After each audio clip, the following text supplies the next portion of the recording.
Good evening. खुश रहो, स्वस्थ रहो, सभी को एक एक मोल आशीर्वाद। हाँ जी, क्या था होमवर्क, क्या था?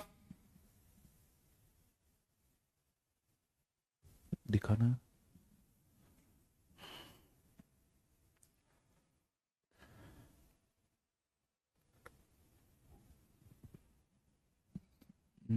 नीचे और हाँ, थोड़ा ऊपर, थोड़ा, बस। क्वेश्चन नंबर 16 से लेके 39, 16 to 39 हो गए क्या?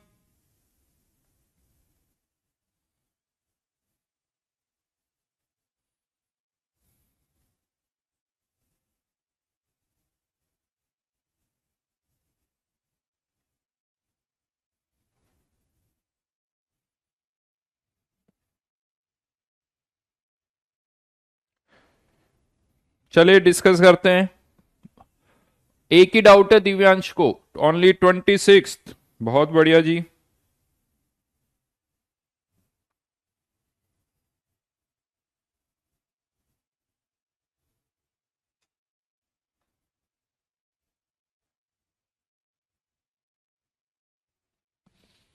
सारे हो गए, बहुत बढ़िया, बहुत बढ़िया। चलिए जल्दी से पूछिए।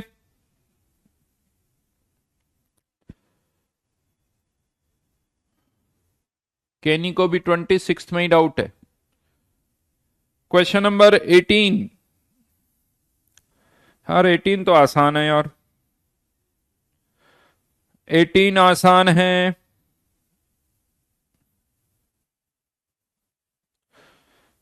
ई नॉट इक्वल्स टू 0.06/n का फॉर्मूला लगा दो।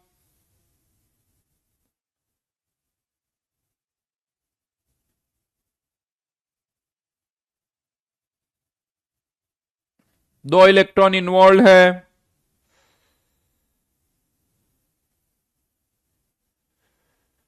नेक्स्ट।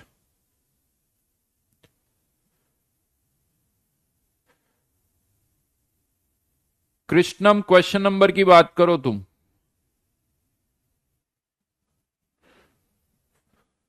क्वेश्चन नंबर 18 में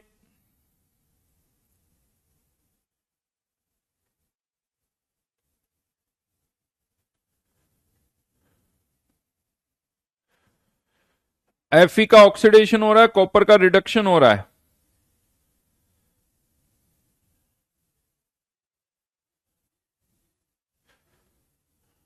ई नॉट सेल की वैल्यू अगर मैं देखूं तो E not cell equals to 0.44 plus 0.337 equals to 0.059/2 log K।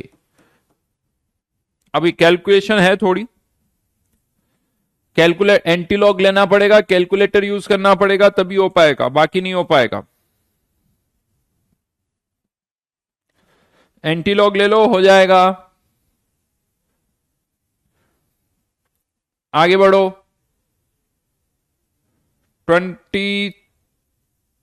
18 के बाद 23।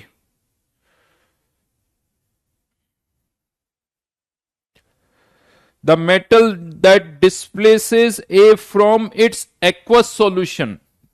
देखिए कोई भी जो सॉल्यूशन में होता है ना, वो आयन होता है, चाहे वो +1 हो, +2 हो, +3 हो।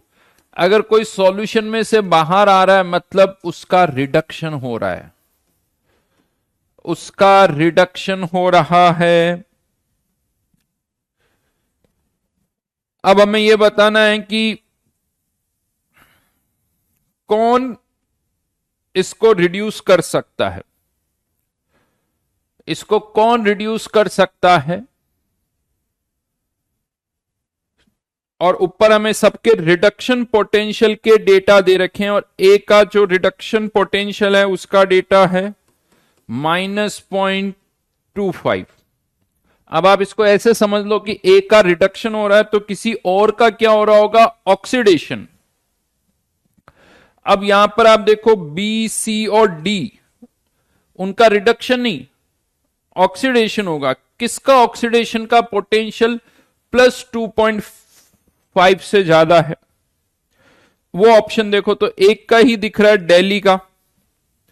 दिल्ली का रिडक्शन -4 है, तो दिल्ली का ऑक्सीडेशन पोटेंशियल वो चाहे देखो +1 हो या +2 हो, इससे कोई फर्क नहीं पड़ता, 0.4 हो जाएगा, दोनों का सम पॉजिटिव, यानी डी जो है वो ए को क्या कर देगा, रिड्यूस कर देगा। राइट देखो सेंटेंस क्या होता है ना, बोल सकता हूं मैं, लेकिन तरीका बड़ा सिंपल सा, अल्टीमेटली किसी एक का रिडक्शन होगा, किसी एक का ऑक्सीडेशन होगा, और उसका ई सेल जो है पॉजिटिव होगा। सेंटेंस पर मत जाओ, सेंटेंस कभी ऑक्सीडेशन पर आता है, कभी रिडक्शन पर आता है, कभी ऑक्सीडाइजिंग नेचर पर आता है, कभी रिड्यूसिंग नेचर पर आता है। रिएक्शंस लिखो, रिएक्शंस क्या पूछ रहा है, metal displaces from its aqueous solution, मतलब ए का रिडक्शन हो रहा है, ए का रिडक्शन होगा तो किसी और का ऑक्सीडेशन होना चाहिए, ई सेल पॉजिटिव आना चाहिए, ऐसे देख लो। अदरवाइज यूं देखा जाए तो हुआ क्या, यहां पर डी का रिडक्शन पोटेंशियल कम है, मतलब उसका ऑक्सीडेशन पोटेंशियल ज्यादा है, तो डी अपने आप को क्या कर पा रहा है, ऑक्सीडाइज कर रहा है।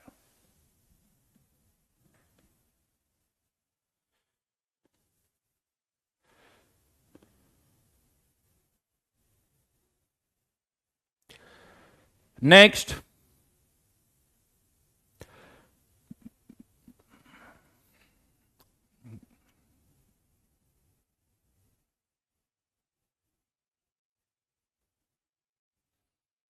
बेटा 17 का आंसर सही है।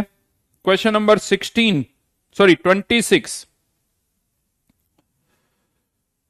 क्वेश्चन नंबर 26, यहां पर जो रिएक्शन लिखी हुई उसका मतलब यह कि X माइनस का ऑक्सीडेशन हो रहा है और Y का रिडक्शन हो रहा है, तो जिसका ऑक्सीडेशन हो रहा है उसका ऑक्सीडेशन पोटेंशियल दूसरे के ऑक्सीडेशन पोटेंशियल से ज्यादा होगा। यहां पर X माइनस X2 में जा रहा है तो क्या हो रहा है, उसका ऑक्सीडेशन, मतलब इसका ऑक्सीडेशन पोटेंशियल दूसरे के ऑक्सीडेशन पोटेंशियल से ज्यादा है। लेकिन सेकंड वाली रिएक्शन नहीं हो रही है, सेकंड वाली रिएक्शन नहीं हो रही है, इसका मतलब क्या हुआ, W माइनस का ऑक्सीडेशन पोटेंशियल जो है वो Y माइनस के ऑक्सीडेशन पोटेंशियल से कम है, मतलब ये और कम हो गया, मतलब EW माइनस W2। देखो इसको ऐसे याद कर लो, जिसका ऑक्सीडेशन हो रहा है उसका ऑक्सीडेशन पोटेंशियल दूसरे के ऑक्सीडेशन पोटेंशियल से ज्यादा है, जिसका रिडक्शन हो रहा है उसका रिडक्शन पोटेंशियल दूसरे के रिडक्शन पोटेंशियल से ज्यादा है। यहां अभी हम ऑक्सीडेशन पोटेंशियल कंपेयर कर रहे हैं, क्योंकि ऑप्शन उसी के अकॉर्डिंग है, X माइनस से X2, मतलब -1 से 0, यानी ऑक्सीडेशन पोटेंशियल। तो जिसका ऑक्सीडेशन हो रहा है उसका ऑक्सीडेशन पोटेंशियल दूसरे के ऑक्सीडेशन पोटेंशियल से ज्यादा है, जिसका रिडक्शन हो रहा है उसका रिडक्शन पोटेंशियल दूसरे के रिडक्शन पोटेंशियल से ज्यादा है। जैसे यहां पर भी मैं देखूं, ये तो मैंने खैर ऑक्सीडेशन लिख दिया, इसको भी मैं रिडक्शन के अकॉर्डिंग लिखूं, रिडक्शन के अकॉर्डिंग, तो ये वैल्यू आती -0.402, ये -0.25 है, तो ये वैल्यू ज्यादा हुई, यानी A+2 का रिडक्शन पोटेंशियल ज्यादा है, किससे, D से, तो A+2 का रिडक्शन हो जाएगा, D का ऑक्सीडेशन हो जाएगा। जिसका रिडक्शन पोटेंशियल ज्यादा है उसका रिडक्शन होगा, दूसरे का ऑक्सीडेशन होगा।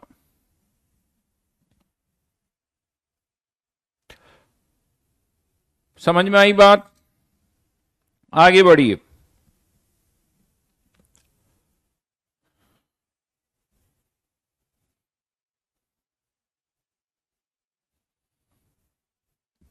यार 30, 31 ये सब क्लास में तो हो चुके हैं। क्वेश्चन नंबर 27 के सेल रिप्रेजेंटेशन में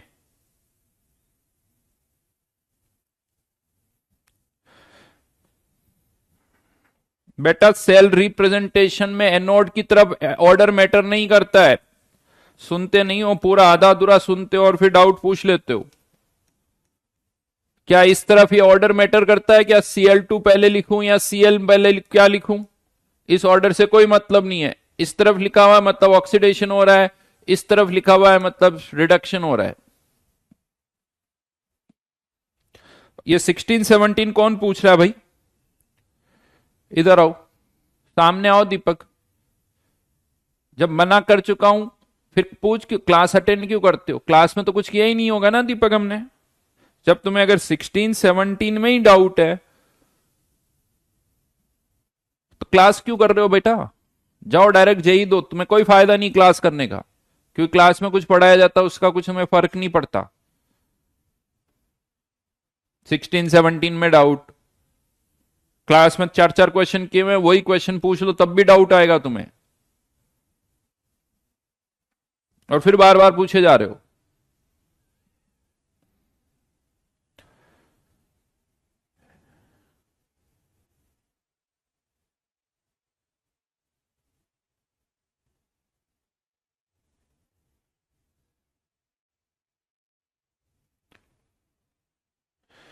ट्वेंटी एट में बेटा मेरे तो लॉग ही लिखा हुआ है, कहीं हो सकता तुम्हें 28 में दो ऑप्शन में लॉग लिखा हुआ है, दो में एलन लिखा हुआ है। अगर लॉग बेस 10 लिखा हुआ है तो 2.303 वाली टर्म भी आएगी। क्वेश्चन नंबर 28 में बॉम्बे आंसर सही है।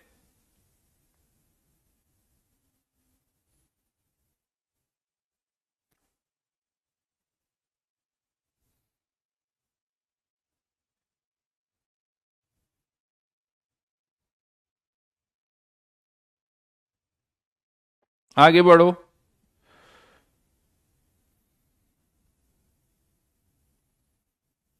30 में क्या डाउट है यार? हैं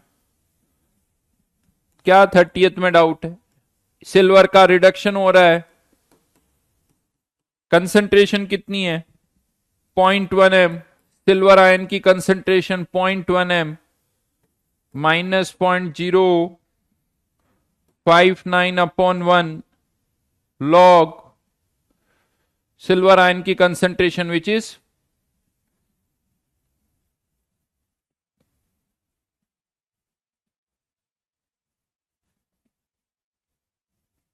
पीकेएस, उसको एलन कर दो, वो लेमडा नहीं है एल है।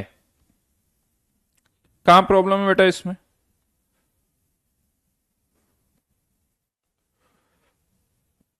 कहां प्रॉब्लम है इसमें? डेली आंसर आ तो रहा है। हाँ आयुष, क्या प्रॉब्लम हुई बताओ इसमें? ई नॉट रिडक्शन, ये 10 की पावर, ये 10 यानी log 1 -0.059, आंसर डेली।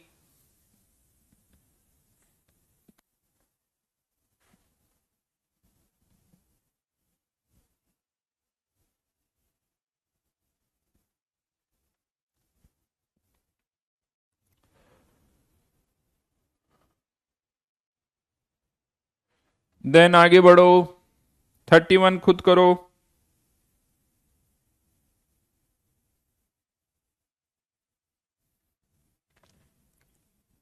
सब में नस्ट इक्वेशन लगानी है, नस्ट इक्वेशन के फॉर्मूले में डेटा पुट करना है, that's it. Next equation last class में बहुत सारे एग्जांपल ले चुका हूं। कोई भी क्वेश्चन हो, नस्ट इक्वेशन में डेटा पुट करना और उससे अलावा कुछ नहीं करना है।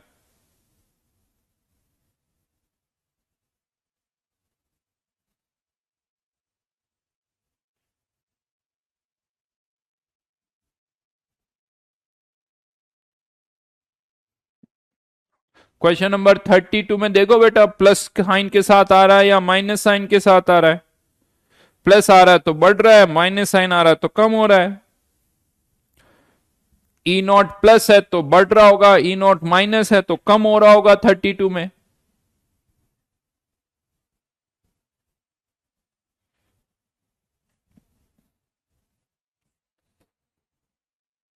Question number 32, reduction potential. Reduction potential तो रिडक्शन की रिएक्शन लिखोगे। रिडक्शन मतलब H प्लस H2 में जा रहा है, ऑक्सीडेशन होता है तो H2H प्लस में। E equals two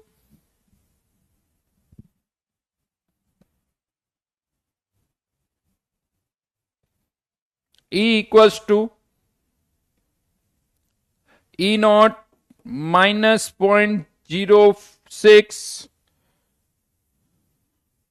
upon 2 log, पहले H प्लस आयन pH 0 यानी H प्लस आयन कंसेंट्रेशन 1, मतलब एक तरह से तो E नॉट ही हो गया। अब H प्लस यहां पर क्या आएगा, ये ऊपर आता है और ये H प्लस नीचे, तो H प्लस की कंसेंट्रेशन का स्क्वायर, ये वैल्यू 10 की पावर -7, ऊपर जाएगा तो 10 की पावर +7, तो E नॉट माइनस 0.06 लॉग 10 की पावर 7।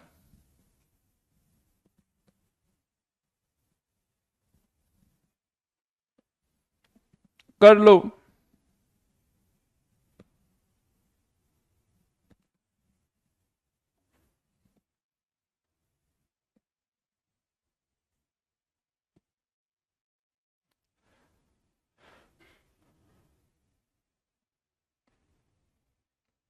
शिवम कह रहा हो गया, मैंने ऑक्सीडेशन की रिएक्शन लिख दी। यहां 4 बार पूछ रहे हो लेकिन वहां एक बार भी सॉल्यूशन भी नहीं देख सकते, ना सॉल्यूशन देख सकते हैं, बस यहां आके डाउट पूछे हैं। सॉल्यूशन नहीं है वहां पर, सॉल्यूशन भी दे रखे हैं बेटा, सॉल्यूशन तो देख लो।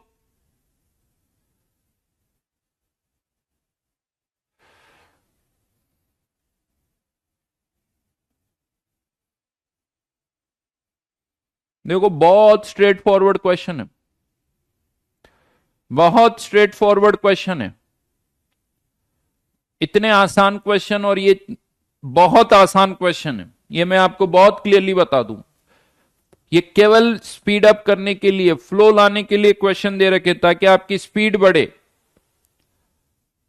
जेई एडवांस में ये नहीं पूछे जाएंगे, ये भी मैं बहुत क्लियरली बता दूं आप लोगों को। जेई मेंस में इस तरह से पूछे जा सकते हैं।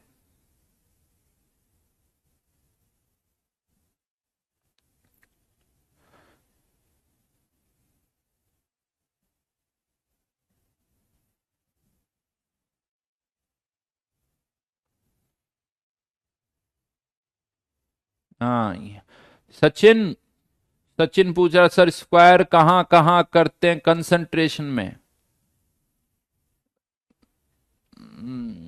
सचिन बेटा क्रिकेट खेल लो, क्योंकि जो तुम डाउट पूछ रहे हो ना, हम उससे बहुत आगे निकल गए।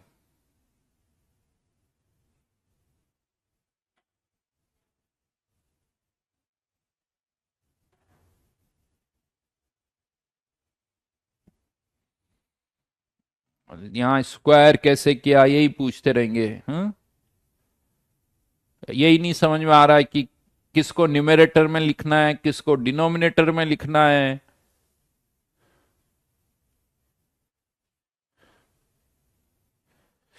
दिव्यांश कह रहा 36 का आंसर।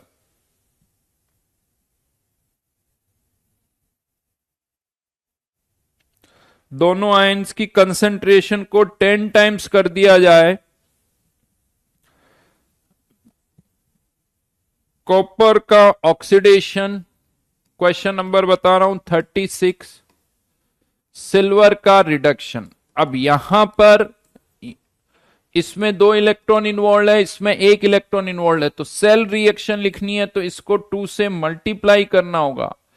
अब आप दोनों को ऐड करोगे, मैं ऐड करके लिख नहीं रहा हूं, लेकिन जब आप ऐड करेंगे तो ये 2 इलेक्ट्रॉन यहां से क्या हो जाएंगे, cancel out. Next equation, E cell equals to E not cell -0.06 upon 2 या 0.59 जो भी ले लो, यहां पर 0.59 ही ले लेता हूं मैं, 0.059 upon 2 log copper +2 concentration upon silver ion concentration का स्क्वायर। अब यहां पर कहा जा रहा है कि दोनों को 10 टाइम्स कर दिया, तो एक केस तो ये हो गया। दूसरा केस ई डैश क्या हो जाएगा, ई नॉट सेल 0.059 अपॉन 2, इन दोनों को, यानी ऊपर भी 10 का फैक्टर, लेकिन नीचे पता है क्या होगा, स्क्वायर हो रहा है, स्क्वायर हो रहा है। तो नीचे यहां पर 10 का फैक्टर नहीं, स्क्वायर हो गया तो 100 आ जाएगा। दोनों को सब्ट्रैक्ट कर दो, ई माइनस ई डैश कर देता हूं, ये टर्म 0, ये प्लस 0.059 अपॉन 2 लॉग, ये प्लस है, ये प्लस है, तो ये वाली टर्म तो कैंसिल आउट हो जाएगी और ऐसे का ऐसे ही रह जाएगा 10 अपॉन 100 विच इज 10 की पावर -1, यानी ये वैल्यू नेगेटिव आ जाएगी। मतलब चाहो तो रीअरेंज कर दो, उल्टा कर दो, समझ में आ जाएगा आप। यानी ई डैश माइनस ई की वैल्यू पॉजिटिव आ गई, मतलब इलेक्ट्रोड पोटेंशियल जो है वो बढ़ गया। कितना बढ़ गया, इतना बढ़ गया।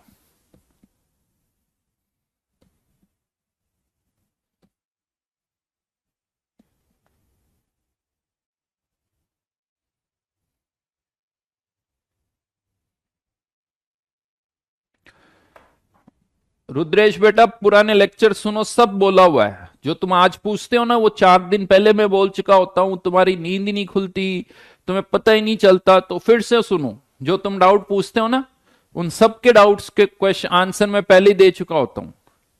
लेकिन होता क्या है, तुम भूल जाते हो, तुम्हें पता ही नहीं रहता है, तुम्हें लगता है कि मेरे को जब याद आए तब मैं पूछूं।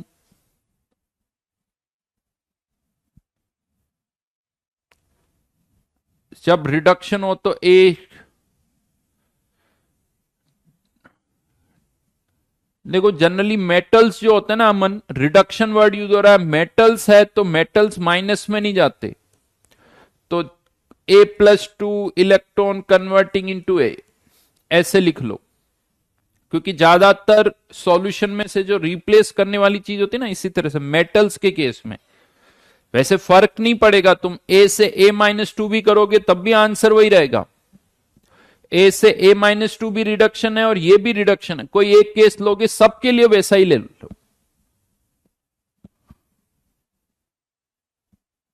यस, यहां पर हर जगह Q जो है वो KPC ही होगा दिव्यांश। इलेक्ट्रोकेमिस्ट्री में जहां पर भी Q है वो KPC ही है।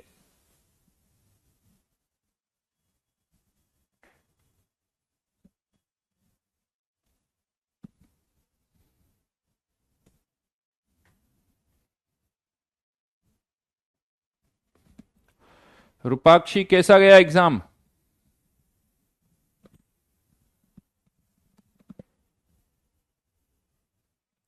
ये रिडक्शन A+2 का कहलाएगा, ये A+2 का रिडक्शन कहलाएगा अमन।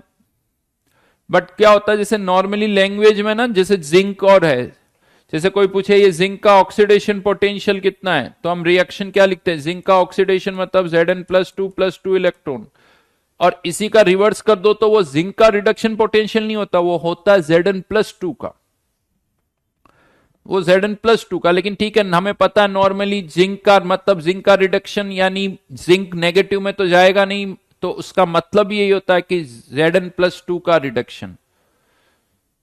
अच्छा डाउट पूछ रहे हो तुम, गुड।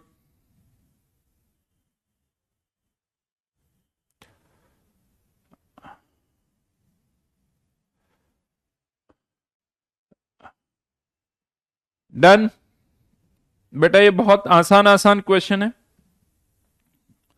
करो इन सबको।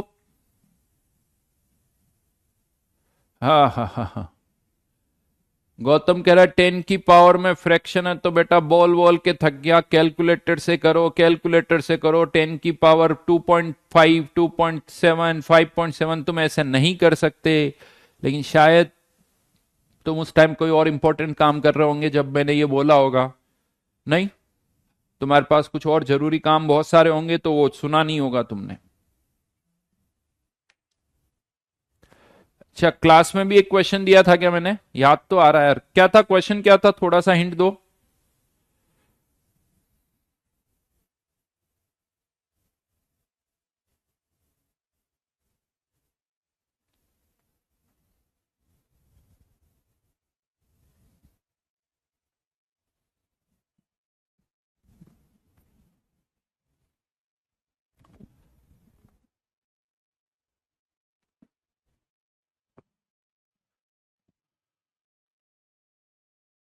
एक क्वेश्चन क्या दिया था, थोड़ा लिख के बताओ।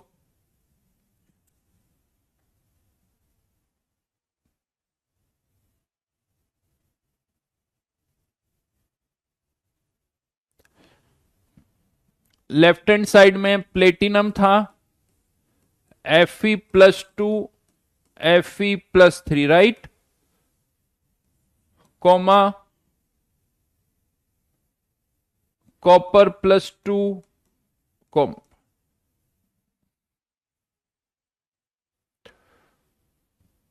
बिल्कुल।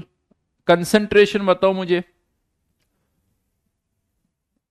वेरी गुड यार, वेरी गुड। किसी ने लिखा, शिवम ने लिखा है 0.1, 0.01, 0.1, 0.1, 0.01, 0.1। और ई नॉट का डेटा और चाहिए होगा। ई नॉट का डेटा कुछ दिया था होगा मैंने।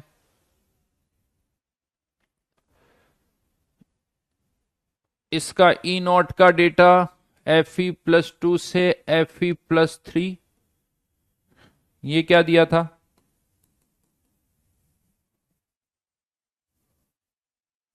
आंसर मत बताओ मुझे, डेटा बताओ। 0.5, ठीक है। और कॉपर का डेटा क्या दिया था? 0.34, यही दिया था क्या? डन। क्या आ रहा है अब, इसका आंसर क्या आ रहा है ई सेल का? ई सेल का आंसर बता दो आप।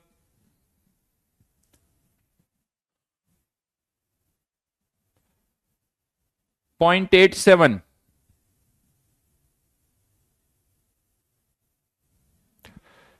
या 0.84, अविरल का 0.74, ऑप्शन 0.84, 0.87, 0.74। किसी का, अमन का तो 1.47 आ रहा है, अमन का 1.47, शुभांकर का 1.18।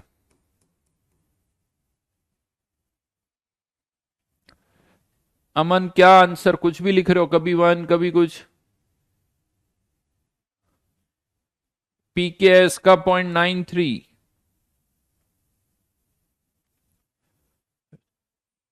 0.06 से क्या करो, क्लास में ज्यादातर क्वेश्चन। Fe का ऑक्सीडेशन हो रहा है क्योंकि Fe लेफ्ट हैंड साइड में लिखा हुआ है, तो आयरन का ऑक्सीडेशन, कॉपर का रिडक्शन।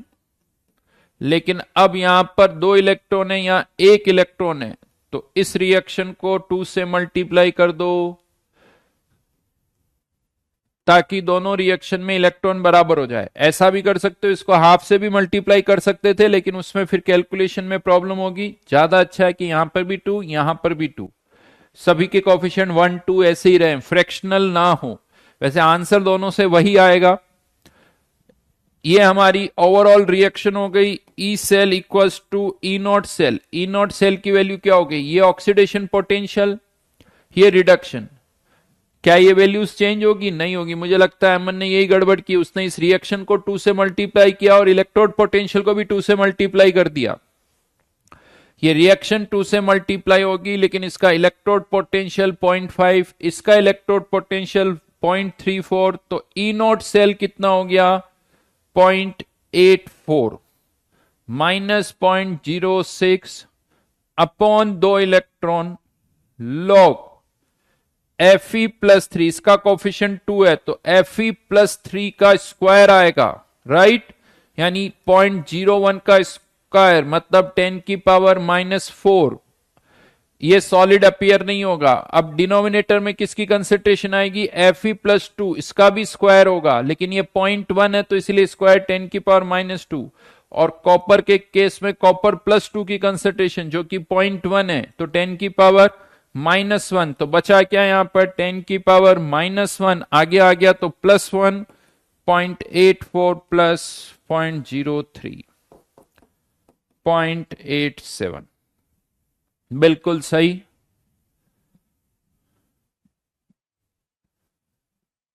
हाँ तो अमन 1.47 भी गलत है। 1.47 किस एंगल से आ रहा है मुझे वो समझ में नहीं आ रहा। अगर मैं इसको डबल भी कर दूं तब भी 1.47 नहीं आएगा। अच्छा, हमारे बीच में दो अमन है, ये बड़ा गड़बड़ काम है यार।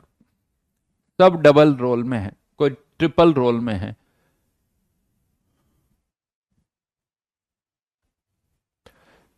बिल्कुल, बहुतों का आंसर 0.87 था।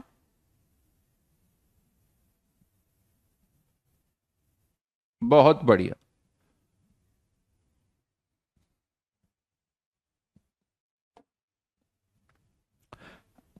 एक और क्वेश्चन दे रहा हूं अब यहां पर।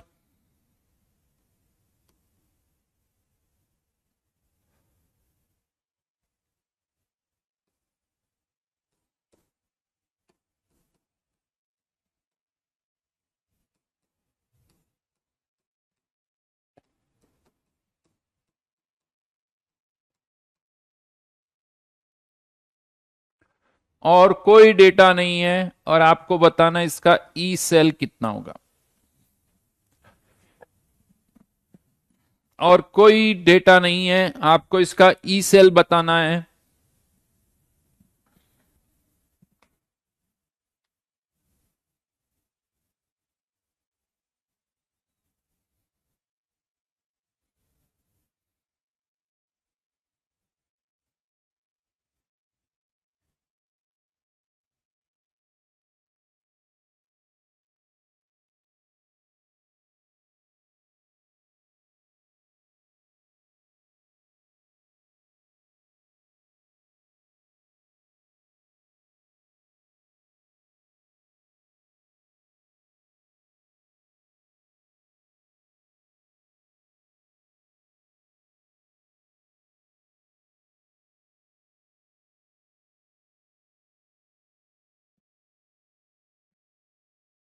अमन कह रहा है कि 3 अमन है क्लास में। अमन तुम्हें कैसे पता?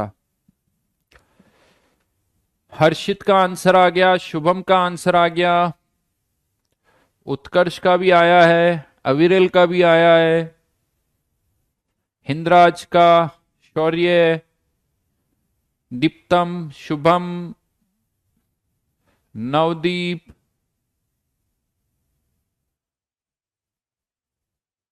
शौर्य, थायहन, गार्गी, सम्यक, नवदीप, होशिता, सप्तांशु, कृष्णा, स्वपन, राज, अभिनव, और कुछ अजीब अजीब नाम थे यार, चले गए। अजीरुल, अजीरुल, हाँ, कैलाश, शुभांकर, दिव्यांशु, मयंक।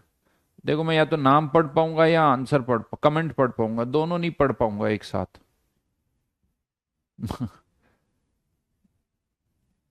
आंसर 0 नहीं होगा, आंसर 0 नहीं होगा। अब क्वेश्चन ये आता है कि सर यहां कोई डेटा तो दे ही नहीं रखा, क्यों नहीं दे रखा वो बताता हूं।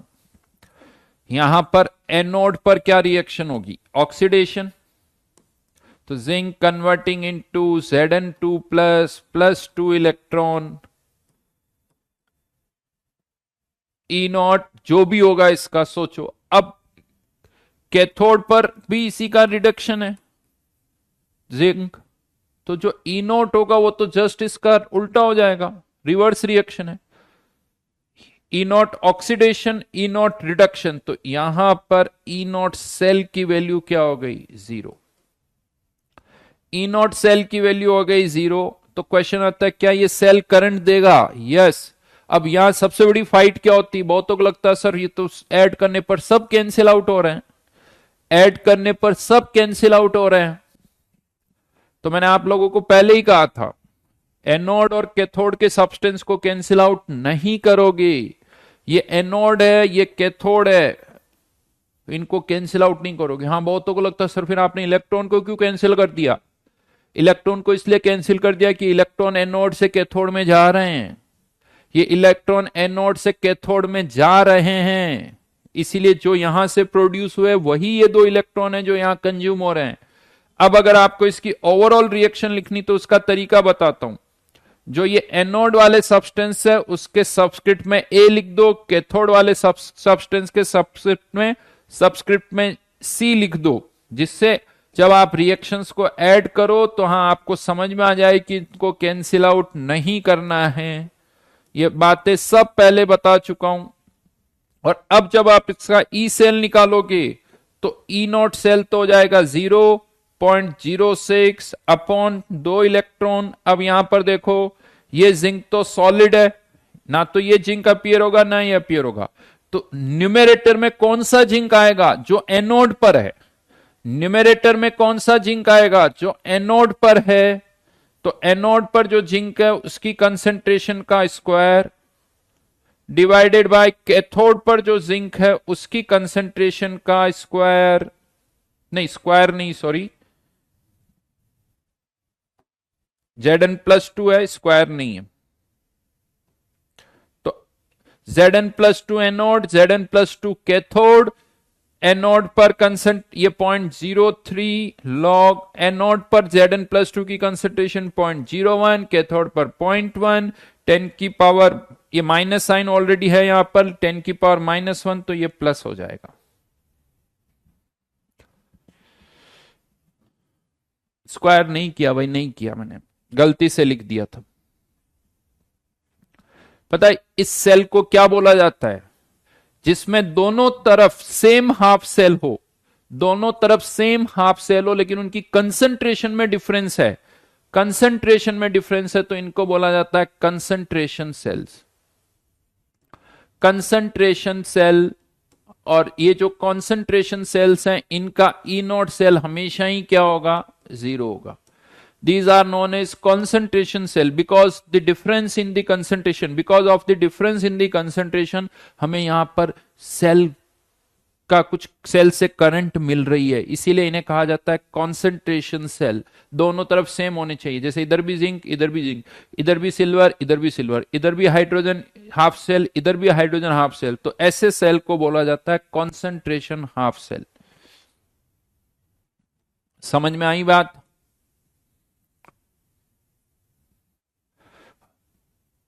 हर एक तरह का क्वेश्चन करवा रहा हूं, हर एक तरह का क्वेश्चन करवा रहा हूं, उसके बाद होमवर्क देता हूं, फिर भी होमवर्क में लाइन से वही क्वेश्चन फिर से डाउट, फिर से डाउट पूछने लगते हो।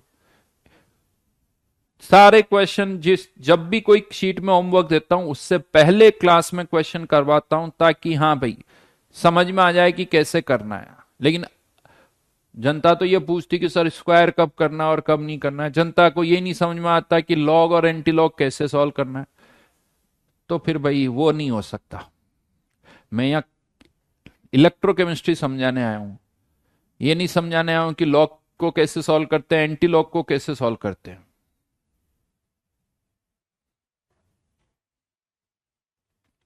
राइट? अब यहां पर अब मैं आपको बता दूं, इलेक्ट्रोकेमिस्ट्री में अब क्वेश्चंस में ज्यादा कोई चेंज नहीं हो सकते। अब जो भी चेंज होगा इलेक्ट्रोकेमिस्ट्री के क्वेश्चन में, पता वो कहां से होता है? आयनिक वाले पार्ट पर। अब इलेक्ट्रो प्लस आयनिक के क्वेश्चन बनेंगे, लेकिन आयनिक का टफ वाला पार्ट नहीं, सिंपल वाला पार्ट। आयनिक इक्विलिब्रियम में हमने क्या किया था? अगर हमें कुछ इक्विलिब्रियम कांस्टेंट गिवन होते तो हम आयंस की कंसेंट्रेशन फाइंड आउट कर लेते हैं। आयंस की कंसेंट्रेशन हम इजीली निकाल सकते हैं। जैसे एक और क्वेश्चन देता हूं इसी से रिलेटेड, किस तरह से आयनिक और इलेक्ट्रो को मिक्स किया जा सकता है। AgCl saturated solution,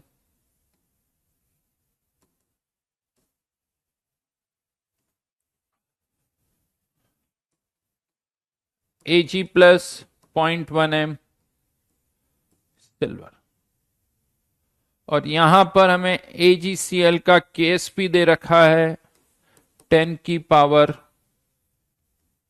-10। फिर से क्या फाइंड आउट करना है? E cell. अब सोचो, पहले करो फिर मैं बताऊंगा कैसे करना है।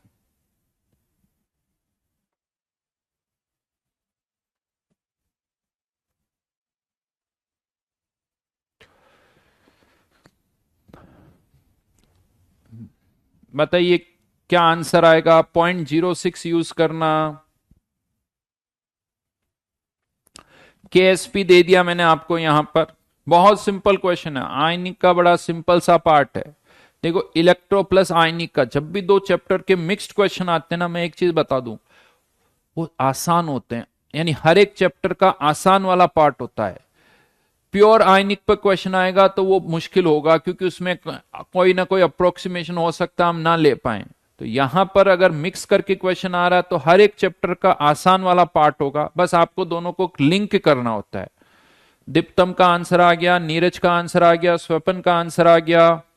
स्वपन का 0.24, दीप्तम का भी 0.24। आंसर 0.24 भी दिख रहा है, 0.12 भी दिख रहा है, 0.18 भी दिख रहा है, 0.12, 0.18, 0.24 और भी आंसर दिख रहा है, 0.3 भी दिख रहा है भाई।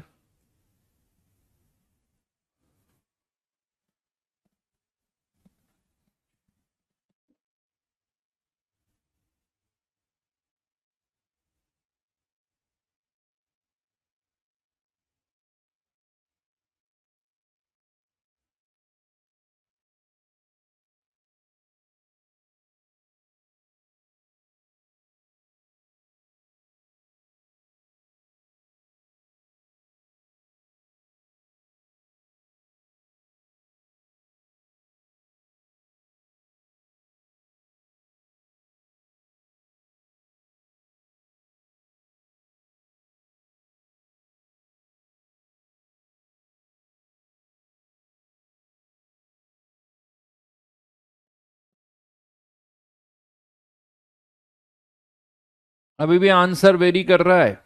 कौशल का 0.24, प्रिंस का 0.15, दीपक का 0.12, गुरप्रीत 0.24, रूपाक्षी का -0.6, सृष्टि का 0.12,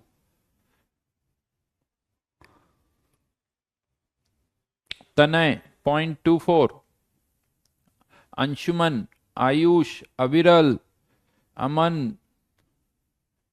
एमपी बोर्ड की डेट 5th, नैतिक। अच्छा, एमपी बोर्ड के एग्जाम्स फरवरी में है क्या? हर बार तो लेट होते हैं यार एमपी बोर्ड के, जहां तक मुझे आइडिया है।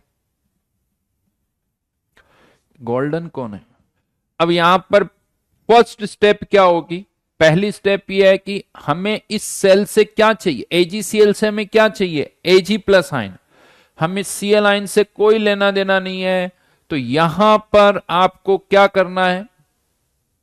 यहां पर सबसे पहले एजी प्लस की कंसंट्रेशन निकाल लो, और वो आपको भी पता है, K S P equals to H square which is 10⁻⁻10। तो एस यानी एजी प्लस की कंसंट्रेशन कितनी आ गई? 10⁻⁻5। ये एजी प्लस की कंसंट्रेशन आ गई कहां पर? एनोड पर एजी प्लस की कंसंट्रेशन आ गई। अब फिर से वही करना है जो अभी किया था। एनोड पर ऑक्सीडेशन होगा, कैथोड पर रिडक्शन होगा। ध्यान रखना इस सेल रिएक्शन में कहीं सीएल आयन का ना तो ऑक्सीडेशन हो रहा है ना रिडक्शन हो रहा है, तो सीएल आयन कहीं पिक्चर में नहीं आएगा। सीएल आयन की सेल रिएक्शन में सीएल आयन का कोई रोल नहीं है, उससे कोई लेना देना नहीं है। अब यहां पर सीधा सीधा वापस से नस्ट इक्वेशन लगा लो। ई नॉट सेल 0.06, एक ही इलेक्ट्रॉन है, लॉग एनोड पर एजी प्लस आयन। ये कहां पर है एजी प्लस आयन? एनोड पर। ये कहां पर है? कैथोड पर। तो ऊपर एनोड पर एजी प्लस आयन कंसंट्रेशन 10⁻⁻5, कैथोड पर 0.1 यानी 10⁻⁻1, तो 10⁻⁻4 प्लस 0.06 इंटू 4, 0.24। अब वो क्यों 0.12 आ रहा है भाई? मुझे लगता है 0.12 बहुतों ने यहां 2 इलेक्ट्रॉन ले लिए शायद। क्योंकि हर रिएक्शन में 2 इलेक्ट्रॉन थे, तो उनको लगता है यहां पर भी नीचे डिनोमिनेटर में 2 इलेक्ट्रॉन ले लो। ऐसा ऐसा है क्या?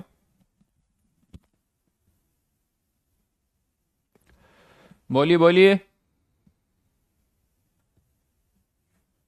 तो अब इस तरह से आयनिक को मिक्स किया जा सकता है यहां पर जस्ट क्वेश्चन इसका रिवर्स हो सकता था।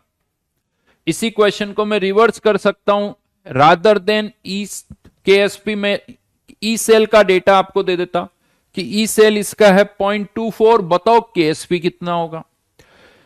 केएसपी कितना होगा, यानी क्वेश्चन अगर आयनिक के डेटा दे रखे हैं तो ई सेल पूछा जाएगा, और ई सेल दे रखा है तो आयनिक का कोई डेटा पूछा जाएगा। यहां पर मैं आपको बता दूं, इवन ज्यादातर ये जो कांस्टेंट्स होता है ना, इक्विलिब्रियम कांस्टेंट के बी के एस पी, ये आपको पता है इसी तरह से फाइंड आउट किए जाते हैं। इलेक्ट्रोकेमिस्ट्री से ही ज्यादातर कांस्टेंट की वैल्यूज फाइंड आउट की जाती है। जैसे आपको AgCl का KSP फाइंड आउट करना है, ये आसान काम नहीं है, क्योंकि वो बहुत कम सॉल्युबल होता है, पानी में बहुत कम सॉल्युबल होता है। इतनी कम कंसंट्रेशन को टाइट्रेशन से मेजर करना बड़ा मुश्किल काम है। तो क्या किया जाता है, AgCl का एक सेचुरेटेड सॉल्यूशन लो, उसका एक हाफ सेल बनाओ, उसको दूसरे हाफ सेल से कनेक्ट कर दो, और इसका इलेक्ट्रोड पोटेंशियल फाइंड आउट कर लो। इसका इलेक्ट्रोड पोटेंशियल जब पता चल जाएगा तो ई सेल से क्या करेंगे, एनोड पर Ag प्लस आयन कंसंट्रेशन आ जाएगी, और जैसे Ag प्लस कंसंट्रेशन पता चली, सॉल्युबिलिटी पता चल गई, उससे KSP निकाल सकते। यानी रिवर्स में जाना भी आना चाहिए। यहां पर मैं आपको बता दूं, अगर मैं यहां पर ई सेल दे दूं आपको, तो आपको ये केएसपी कैसे निकालना है वो समझ में आना चाहिए। सबसे पहले क्या करोगे, अगर आपको ई सेल दे रखा है तो यहां पर ये Ag प्लस आयन कंसेंट्रेशन नहीं पता होगी, तो आप क्या करोगे, सबसे पहले एनोड पर Ag plus ion concentration find out करोगे। एनोड पर Ag plus ion concentration find out करोगे।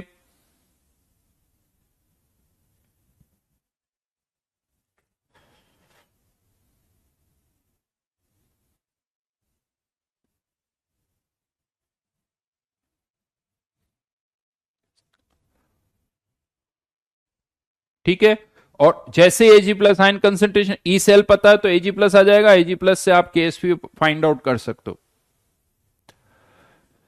यस यशस्वी, ये चैप्टर आसान है, आसान है डेफिनेटली, बाकी चैप्टर से ये ज्यादा आसान है। सप्तांशु, सीधी सीधी सी बात है, जो प्रोडक्ट साइड में होता है वो ऊपर आता है नस्ट इक्वेशन में, जो रिएक्टेंट वो नीचे आता। पूरा आयनिक में यही किया है, पूरे इक्विलिब्रियम में यही किया है, थर्मोडायनेमिक्स में यही किया है, तो ये कोई नई चीज नहीं है। तो अब ये चीज ऐसे मत लिखो कि 2+2, अच्छा 2+2 इज ऑलवेज 4, अरे 2+2 इज ऑलवेज 4।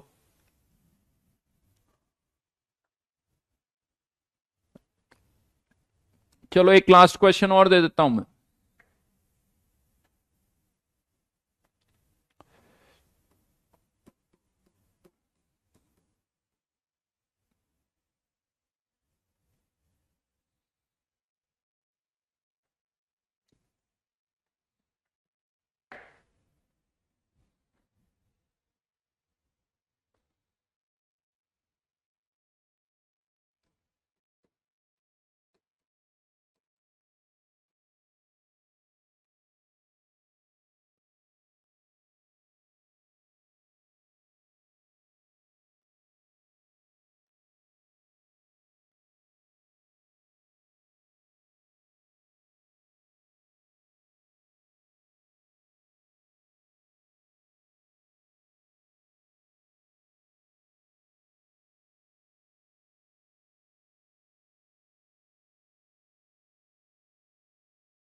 यहां पर ई सेल दे रखा है 0.92, इसका ई नोट भी दे रखा है। आई थिंक इसका ई नोट आप सबको पता है, ये कौन सा हाफ सेल है, ये कौन सा हाफ सेल है, PTH2 और HA लिखा हुआ है, लेकिन HA क्या दे देगा आपको, H प्लस आयन। तो ये एक हाइड्रोजन हाफ सेल है, जहां पर H प्लस आयन के लिए हमने एक वीक एसिड डाल दिया, और इस क्वेश्चन में अब आपको इस वीक एसिड का Ka फाइंड आउट करना है। इस वीक एसिड का Ka फाइंड आउट करना है। ये हाइड्रोजन हाफ सेल है जिसका ऑक्सीडेशन हो रहा है, तो अब आपको क्या करना पड़ेगा, पहले ई सेल से इस एनोड पर H plus ion concentration find out करनी पड़ेगी। H प्लस आयन कंसेंट्रेशन पता चल गई, मतलब X पता चल गया, उससे आपको इसका K पता चल जाएगा। तो सबसे पहले अब काम क्या करोगे, सेल रिएक्शन लिखो। ध्यान रखना, सेल रिएक्शन, एक तरफ हाइड्रोजन का ऑक्सीडेशन हो रहा है, दूसरी तरफ सिल्वर का रिडक्शन हो रहा है। सेल रिएक्शन लिखो, उस सेल रिएक्शन पर नस्ट इक्वेशन लगाओ, जिससे एनोड पर H प्लस आयन कंसेंट्रेशन पता चल जाएगी। और ये इलेक्ट्रोकेमिस्ट्री वाला पार्ट हो गया। यूं सोचो, इलेक्ट्रोकेमिस्ट्री वाला पार्ट क्या है, ई सेल पता है, तो एनोड या कैथोड पर किसी एक आयन की कंसेंट्रेशन अगर नहीं दे रखी तो उस आयन की कंसेंट्रेशन निकाल सकते हैं। राइट नाउ कैथोड पर तो आयन की कंसेंट्रेशन दे रखी, इसका मतलब एनोड पर आयन की कंसेंट्रेशन निकाल सकते हैं। एनोड पर कौन सा आयन है, H प्लस आयन, उस H प्लस आयन की कंसेंट्रेशन आप निकाल सकते हो। और फिर उससे वहां तक आने के बाद कह दो इलेक्ट्रोकेमिस्ट्री वाला पार्ट खत्म हो गया, फिर आयनिक वाला पार्ट स्टार्ट हो जाएगा। फिर आयनिक, खैर आयनिक में ज्यादा कुछ करना नहीं है, एक्स पता चल गया आपको, के फाइंड आउट करना, और सबको पता है K equal to x square upon C minus x.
Harsh बेटा, हाइड्रोजन हाफ सेल का ई नॉट जीरो होता है, क्या बोलूं, हाइड्रोजन का ई नॉट सेल जीरो।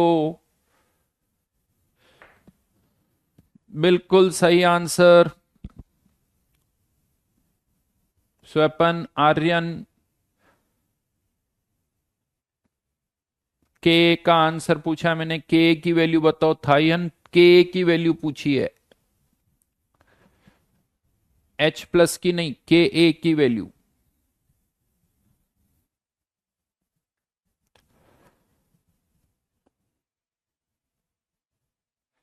अच्छा, एमपी में इलेक्शंस के कारण फरवरी में एग्जाम है ऐसा?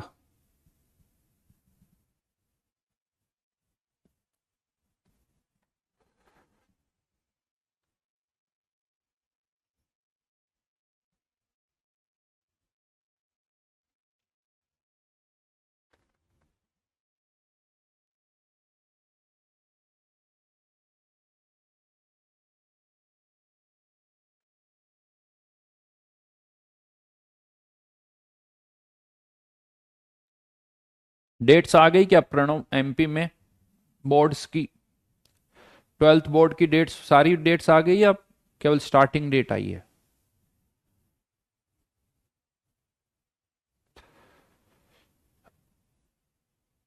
Answer is 10⁻⁻5। चलिए बता देता हूं कैसे करेंगे। एनोड पर सबसे पहले रिएक्शन लिखो, H2 converting into twice H plus plus 2 electron. Cathode पर Ag प्लस प्लस इलेक्ट्रॉन, तो इसको पहले ही मैं 2 से मल्टीप्लाई कर देता हूं, ट्वाइस Ag, ताकि दोनों तरफ दो दो इलेक्ट्रॉन आ जाए। दोनों को ऐड करके मैं लिखता नहीं हूं, क्योंकि मुझे पता है कि अच्छा ये प्रोडक्ट है, ये रिएक्टेंट है, और इलेक्ट्रॉन कैंसिल आउट हो रहे हैं। तो ई सेल जिसका डेटा दे रखा है अभी हमें 0.92, E not cell 0.8, 0.06 upon 2 log H plus की कंसेंट्रेशन का square divided by partial pressure of H2, इसका स्क्वायर नहीं होगा, और Ag प्लस आयन कंसंट्रेशन का भी स्क्वायर। ये वैल्यू तो वैसे ही 1 बार दे रखी, तो इसकी जगह 1 पुट कर दो।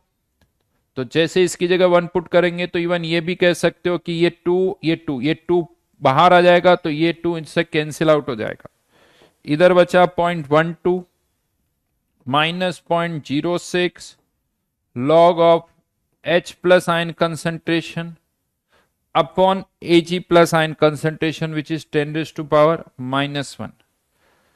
ये वैल्यू कितने आ गई 2, यानी 10⁻⁻2। तो H plus upon 10⁻⁻1 equals to 10⁻⁻2। तो H प्लस आयन कंसंट्रेशन आ गई 10⁻⁻3।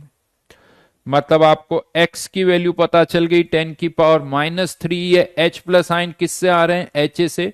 तो अब आयनिक वाला पार्ट स्टार्ट हो गया, आयनिक वाला पार्ट स्टार्ट हो गया। 0.1 माइनस x और x, Ka equals to x square upon 0.1 minus X, और ये x की वैल्यू हमें पता चल गई H plus ion concentration. Denominator में इस x को नेग्लेक्ट कर दो क्योंकि वैल्यू कम है, इस पर स्क्वायर हो जाएगा। Answer is 10⁻⁻5।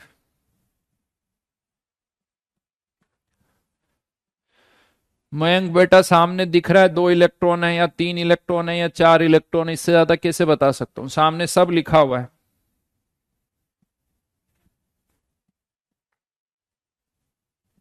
हाँ थाईहन, कोई बात नहीं।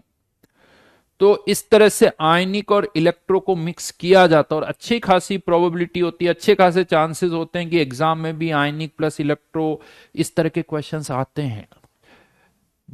पेपर में हमेशा कहीं ना कहीं देखो थर्मोडायनेमिक्स, आयनिक, इलेक्ट्रोकेमिस्ट्री, काइनेटिक्स, समटाइम्स इनके मिक्स्ड क्वेश्चन बनते हैं। जब सबसे ज्यादा प्रोबेबिलिटी रहती है कि आयनिक हो गया, केमिकल इक्विलिब्रियम हो गया, थर्मोडायनेमिक्स हो गया और इलेक्ट्रोकेमिस्ट्री, इनके क्वेश्चन मिक्स्ड क्वेश्चन आते ही आते हैं। वैसे इन चारों चैप्टर से अच्छे खासे क्वेश्चन आते हैं। आप मान के चलो अगर मैं इलेक्ट्रो और आयनिक और थर्मोडायनेमिक्स की बात करूं तो पेपर में आप मान सकते हो 50% क्वेश्चन, 40 से 50% क्वेश्चन इन्हीं चैप्टर से आते हैं और उनमें से कुछ मिक्स्ड भी होते हैं। एडवांस की बात कर रहा हूं मैं, एडवांस की बात कर रहा हूं। मेंस में तो एक एक क्वेश्चन आता है, सारे चैप्टर से इक्वल वेटेज है मेंस में, बस एक मोल कॉन्सेप्ट से 2 क्वेश्चन आते हैं, बाकी सारे चैप्टर से एक एक आता है। और फिर समटाइम्स किसी चैप्टर से नहीं भी आता। इवन मेंस में थर्मोडायनेमिक्स का इतना वेटेज नहीं है, मेंस में इवन थर्मोडायनेमिक्स का वेटेज बाकी चैप्टर से कम है। मेंस में काइनेटिक्स से एक क्वेश्चन आएगा, सरफेस से एक क्वेश्चन आएगा, इलेक्ट्रो से एक क्वेश्चन आएगा, लिक्विड से एक आएगा, बट समटाइम्स देखा गया थर्मोडायनेमिक्स से आता ही नहीं है। तो देखा जाए तो रिलेटिवली जेई मेंस में थर्मोडायनेमिक्स का वेटेज बाकी चैप्टर से कम है, मोल कॉन्सेप्ट का सबसे ज्यादा। मोल के एवरेज 2 क्वेश्चन आते हैं। बताऊंगा मैं किसी दिन आपको वेटेज किस चैप्टर का कितना है, और वो फिक्स नहीं है, खैर ऐसा नहीं कि वो फिक्स्ड है, बट जितने भी पुराने पेपर्स हुए उससे हम बता सकते हैं कि किस चैप्टर से कितना वेटेज आता है। अब आगे बढ़ रहा हूं। मैंने आपको 3 तरह के हाफ सेल्स बताए थे, 3 तरह के हाफ सेल बताए थे मैंने आपको। एक चौथा हाफ सेल और है, चौथा हाफ सेल और है, और कह सकते हो कि वो हमारे लिए सबसे ज्यादा इंपॉर्टेंट है, क्योंकि जो चौथा हाफ सेल है, फोर्थ, डेली लाइफ में मोस्टली मोबाइल में हम वही यूज करते हैं। जितने भी ये रिचार्जेबल बैटरीज हम डेली लाइफ में यूज करते हैं ना, वो इसी फोर्थ कैटेगरी को बिलोंग करता है। एंड दैट फोर्थ कैटेगरी, पहली 3 पता आपको, पहली 3 कैटेगरीज पता हाफ सेल की कौन कौन सी थी, एक बार लिखो जल्दी से, नाम लिखो। पहली 3 कैटेगरीज कौन कौन सी थी? हाफ सेल के टाइप्स मैंने बताए थे, उसमें फर्स्ट 3 कैटेगरीज कौन कौन सी थी?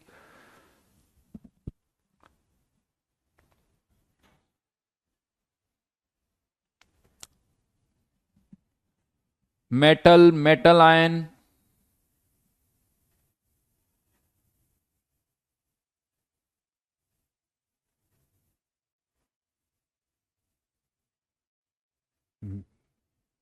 पहला मेटल मेटल आयन, दूसरा रिडॉक्स और तीसरा गैसियस। बिल्कुल सही गुरप्रीत, ऋतुराज, बिल्कुल बढ़िया जी। मेटल मेटल आयन, दूसरा रिडॉक्स हाफ सेल, तीसरा गैसियस इलेक्ट्रोड और fourth is metal metal sparingly soluble salt.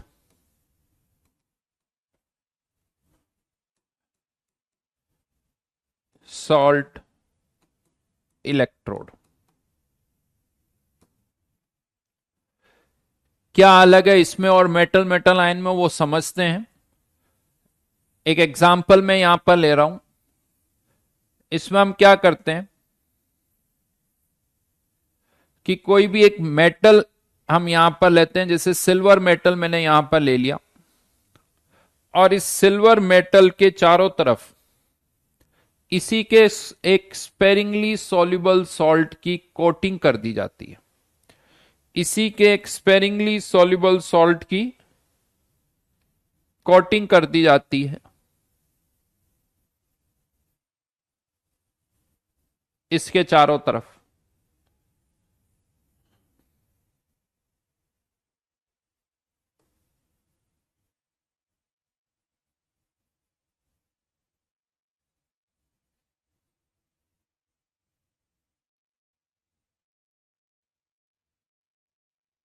Right. और लेट्स से यहां पर हमने इसके चारों तरफ AgCl की कोटिंग कर दी, जो कि इसका एक स्पेरिंगली सॉल्युबल सॉल्ट है। और अगर AgCl की कोटिंग की है तो इसको Cl आयन के सॉल्यूशन में डिप कर देंगे। अगर AgBr की कोटिंग की है तो ब्रोमाइड आयन के सॉल्यूशन में। तो राइट नाउ इसमें Cl आयन का सॉल्यूशन हमने भर दिया। Cl आयन का एक्वस सॉल्यूशन यहां पर हमने डाल दिया। ये हमारा एक हाफ सेल हो गया। ये एक हाफ सेल है जिसको हम और किसी हाफ सेल से कनेक्ट कर सकते। क्या होगा जैसे ही आप इस AgCl को यहां डिप करोगे, AgCl आपको भी पता है एक स्पेरिंगली सॉल्युबल सॉल्ट है, स्पेरिंगली सॉल्युबल सॉल्ट है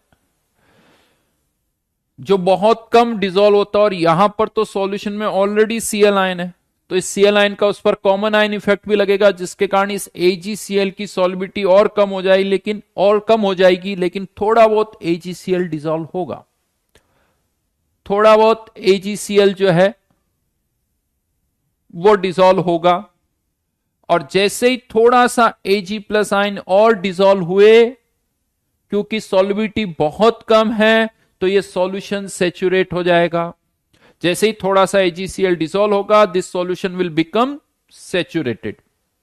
यानी अब कह सकते हो कि इस सॉल्यूशन में Ag प्लस आयन भी है, सॉल्यूशन में Cl आयन भी है। ऑब्वियसली Ag प्लस आयन बहुत कम है, Cl आयन की कंसेंट्रेशन ज्यादा होगी, और सॉल्यूशन जो है वो सेचुरेटेड होगा। सेचुरेटेड का मतलब Ag प्लस और Cl आयन की कंसेंट्रेशन का प्रोडक्ट किसके बराबर होगा? Ksp के बराबर होगा। अब अगर हम इस हाफ सेल को किसी और हाफ सेल से कनेक्ट करते हैं तो होगा क्या? या तो ये एनोड की तरह एक्ट करेगा या ये कैथोड की तरह एक्ट करेगा। अगर ये एनोड की तरह एक्ट करता है, if it acts as anode, ढंग से सुनना इस चीज को, इस चैप्टर में जो सबसे मुश्किल पार्ट है वो यही है, लेकिन अगर हम इसको सिस्टमेटिकली ढंग से समझेंगे तो बहुत आसान हो जाएगा ये भी। बट ढंग से सुनना अच्छी तरह से इस चीज को। अगर ये एनोड की तरह एक्ट कर रहा है तो मतलब इस हाफ सेल का क्या होगा? ऑक्सीडेशन। अब ऑक्सीडेशन कैसे होता है वो मैं आपको समझा रहा हूं। यहां पर क्या होता है, ये जो सिल्वर मेटल है, ये सिल्वर मेटल ऑक्सीडाइज होता है। जैसे कॉपर जिंक ऑक्सीडाइज होते हैं, उसी तरह से ये भी ऑक्सीडाइज होता है। लेकिन ऑक्सीडाइज होने पर ये इलेक्ट्रॉन तो यहीं रह जाते हैं,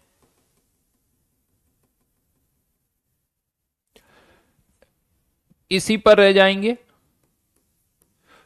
और ये जो सिल्वर आयन है, ये सिल्वर आयन यूं कह दो इस कोटिंग में से होते हुए सॉल्यूशन में डिसॉल्व हो जाते हैं। यस, हर कोई पोरस होती, सॉलिड स्टेट हम पढ़ चुके हैं, चाहे सॉलिड्स हो उसमें भी वॉइड्स होते हैं। तो ये जो सिल्वर आयन है इस कोटिंग के थ्रू मूव करते हुए सॉल्यूशन में डिसॉल्व हो जाते हैं, लेकिन सॉल्यूशन तो ऑलरेडी सेचुरेटेड था, सॉल्यूशन तो ऑलरेडी सेचुरेटेड था। तो जैसे ही ये सॉल्यूशन में डिसॉल्व होते हैं Ag प्लस आयन, सॉल्यूशन में जो Cl आयन प्रेजेंट है उसके साथ कंबाइन होकर AgCl का प्रेसिपिटेट बना लेते हैं, AgCl का प्रेसिपिटेट बना लेते हैं, क्योंकि सॉल्यूशन ऑलरेडी सेचुरेटेड है। तो ओवरऑल रिएक्शन यहां पर क्या होगी, Ag सॉलिड, दोनों को मैं ऐड करूंगा तो ये कैंसिल आउट हो जाएगा, क्योंकि ये जो Ag प्लस सॉल्यूशन में आए हैं वही Cl आयन के साथ रिएक्शन कर रहे हैं। तो Ag solid plus Cl ion converting into AgCl plus electron.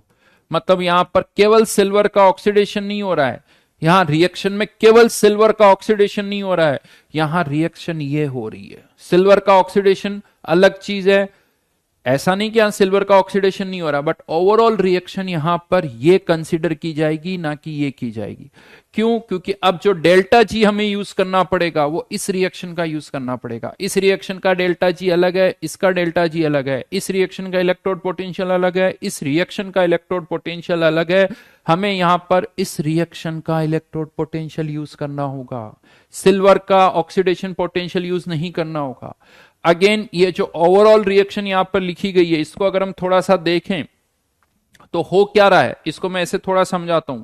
जैसे ही ये प्रेसिपिटेट इस कोटिंग से बाहर आता है, जैसे ही बाहर आता है, सॉल्यूशन तो है ये बाहर, इस कोटिंग के चारों तरफ सॉल्यूशन है, तो जैसे ही Ag प्लस आयन बाहर आता है, बाहर आते ही जैसे ही बाहर निकलता है यूं कह दो कोटिंग से प्रेसिपिटेशन हो जाता है। तो ये जो प्रेसिपिटेट बनता है ना, ये इसी कोटिंग पर ही डिपॉजिट हो जाता है, इसी कोटिंग पर ही डिपॉजिट हो जाता है, ये नीचे नहीं गिरता है।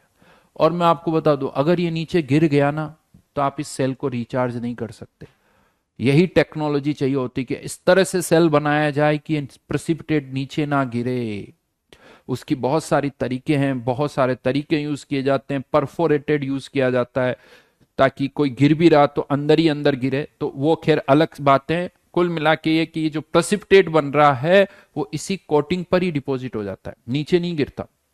तो जैसे जैसे ये सेल आपको करंट देगा, सिल्वर मेटल का मास कम होगा और इस कोटिंग का मास बढ़ता जाएगा। ये कम हो रहा है, इस कोटिंग का मास बढ़ता जाएगा और सॉल्यूशन में Cl आयन की कंसंट्रेशन धीरे धीरे धीरे धीरे कम होती जाएगी। हर एक सेल में आपको ये पता होना चाहिए कि जब सेल आपको करंट देगा तो किसकी कंसंट्रेशन बढ़ेगी, किसकी कंसंट्रेशन कम होगी, क्या इलेक्ट्रोड का मास बढ़ेगा, इलेक्ट्रोड का मास कम होगा, या इलेक्ट्रोड का मास कांस्टेंट रहेगा। ये सारी बातें आपको पता होनी चाहिए।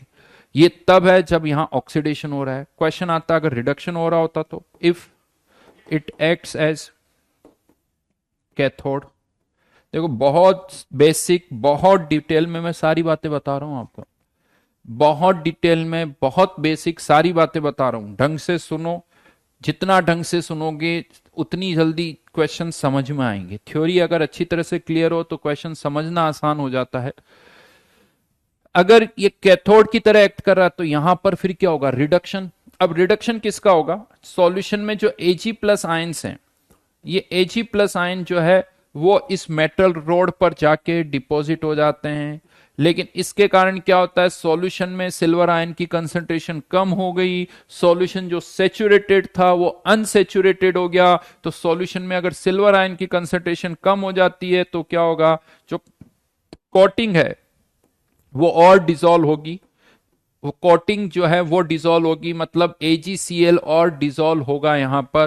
तो यहां पर ओवरऑल कंसंट्रेशन जो है वो क्या आ जाएगी, AgCl सॉलिड प्लस इलेक्ट्रॉन, फिर से ये Ag प्लस आयन यहां से कैंसिल आउट हो जाएगा, Ag solid plus Cl ion aqueous plus Cl ion aqueous. Right, यानी देखा जाए तो उसी की जस्ट रिवर्स रिएक्शन है, देखा जाए तो उसी की जस्ट रिवर्स रिएक्शन। यहाँ AgCl बन रहा है, यहाँ AgCl कंज्यूम हो रहा है, लेकिन इस रिएक्शन को डायरेक्ट ये रिएक्शन लिखना मुश्किल काम है। अगर कभी भी कहा जाए ना बताओ एनोड की तरह एक्ट कर रहा है तो रिएक्शन क्या होगी, कैथोड की तरह एक्ट कर रहा है तो रिएक्शन क्या होगी, तो स्टेप बाय स्टेप पहले सोचना पड़ेगा। जैसे कैथोड के लिए सोचो कि सॉल्यूशन में जो Ag प्लस आयन था वो जाके डिपॉजिट हो गया, तो सॉल्यूशन जो है वो अनसेचुरेटेड हो गया, तो और AgCl डिजोल्व होगा, AgCl डिजोल्व हुआ, फिर दोनों रिएक्शन को ऐड करके लिखो। वो ज्यादा आसान है, प्रैक्टिस इसी तरह से करनी होगी। डायरेक्ट ये रिएक्शन लिखना थोड़ा मुश्किल काम है, मुश्किल काम है, ध्यान रखना। तो ज्यादा अच्छा है टुकड़ों में याद करो फिर उनको ऐड करो। ऑक्सीडेशन हो रहा है तो सिल्वर जैसे ही ऑक्सीडाइज होकर सॉल्यूशन में आएगा, सॉल्यूशन ऑलरेडी सेचुरेटेड है, तो जैसे ही सिल्वर आयन सॉल्यूशन में आए AgCl का क्या बन जाएगा, प्रेसिपिटेट बन जाएगा। तो सबसे पहला काम सेल रिएक्शन क्या होगी वो पता होना चाहिए। अगर ये एनोड की तरह है तो सेल रिएक्शन क्या होगी, कैथोड की तरह है तो सेल रिएक्शन क्या होगी, राइट। अब ये एक चीज हुई, सेल रिएक्शन आपको पता चल गई। बहुत बार ये होता है जनता को समझ में ही नहीं आता कि इसमें सेल रिएक्शन क्या होगी, वही नहीं पता चलता। तो सबसे पहले सेल रिएक्शन की हमने बात की। अब दूसरा पॉइंट ये आता है कि क्या आपको एग्जाम में डायग्राम बना के दिया जाएगा कि देखो ये वाला हाफ सेल है, डायग्राम तो नहीं बना के दिया जाएगा। तो इस सेल को कैसे रिप्रेजेंट किया जाए, कैसे पता चलेगा कि metal metal sparingly soluble electrode है, तो इस सेल का रिप्रेजेंटेशन कैसे होगा उसकी बात करते हैं। तो अगर एनोड की तरह एक्ट कर रहा है तो डबल वर्टिकल लाइन के लेफ्ट में यूज क्या क्या कर रहे हैं यहां पर, सिल्वर सॉलिड, फिर AgCl की कोटिंग उसके ऊपर, और सॉल्यूशन में Cl आयन।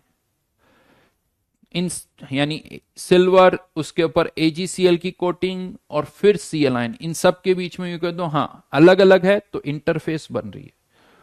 तो सिल्वर AgCl Cl माइनस, अगर ये एनोड की तरह एक्ट कर रहा है, और यही अगर कैथोड की तरह एक्ट कर रहा है तो Cl माइनस AgCl और सिल्वर। जहां कहीं आपको इस तरह से दिख जाए कि सिल्वर उसका स्पेरिंगली सॉल्युबल सॉल्ट और Cl आयन, समझ जाओ ये मेटल स्पेरिंगली सॉल्युबल वाला केस है, ये मेटल स्पेरिंगली वाला केस है। जैसे सिल्वर AgBr ब्रोमाइड आयन, ये सब स्पेरिंगली सॉल्युबल ही होते हैं, AgI भी स्पेरिंगली सॉल्युबल सॉल्ट ही होता है। तो इससे आपको ये समझ में आ जाना चाहिए कि ये कौन सा हाफ सेल है, राइट। देन सेल रिप्रेजेंटेशन,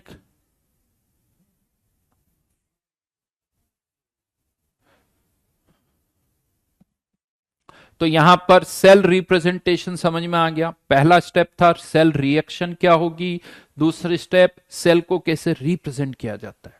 अब तीसरी स्टेप की बात करते हैं। ठीक है Pranav, I think MP board के एग्जाम्स है 6 फरवरी से लेके 27 फरवरी तक। चलिए खैर अभी तो ये करो, थोड़ा सा जरूर है कि हाँ जेई मेंस के जस्ट बाद बोर्ड के एग्जाम्स हैं, 6 दिन का गेप है वैसे तो थोड़ा तो इंग्लिश, क्योंकि इनिशियल पेपर क्या होता है, बट थोड़ी सी प्रिपरेशन बोर्ड के लिए पहले से करनी पड़ेगी यार। बट इसका फायदा आगे मिलेगा आपको, इसका फायदा आगे मिल जाएगा, क्योंकि जब 27 फरवरी को सारे बोर्ड के एग्जाम खत्म हो जाएंगे तो अप्रैल वाले सेकंड अटेम्प्ट के लिए आपके पास एक अच्छा खासा टाइम होगा।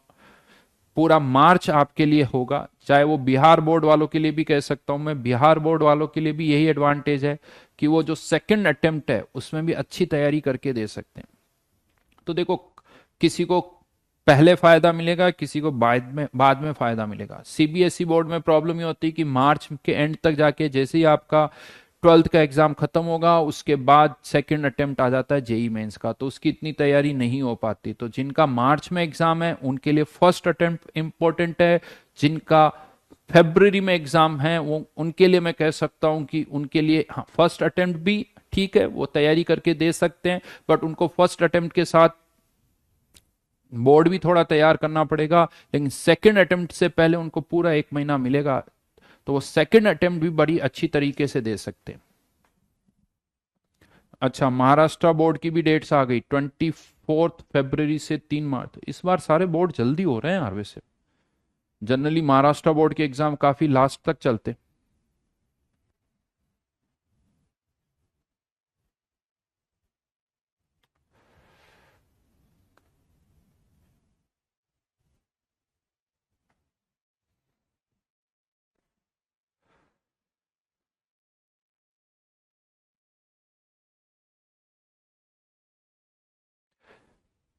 दिव्यांश, जो कहा जा रहा है वो सुनो बेटा।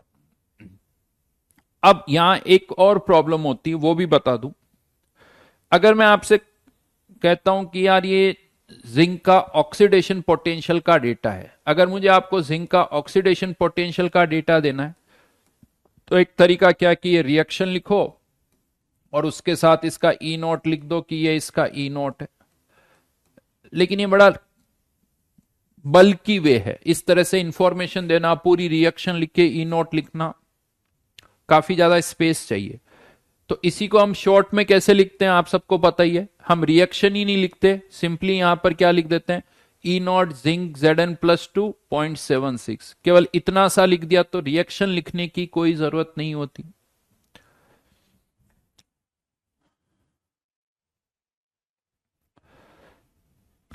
बिहार बोर्ड 1 से 14 तक, उड़ीसा बोर्ड 14 फेब से 15 मार्च तक। चलिए, मोस्टली मुझे भी सारी डेट्स पता चल गई, इसका मतलब क्या ये जो मैं लिख रहा हूं सही लिख रहा हूं? बिहार बोर्ड, मुझे नहीं पता ये डेट्स फाइनली आ गई या नहीं आई, फेब्रवरी राइट।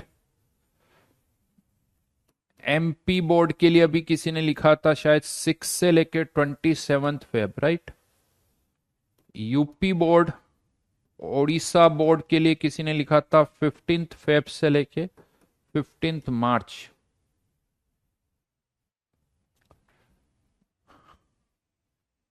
बिहार 1 से लेके 14 तक।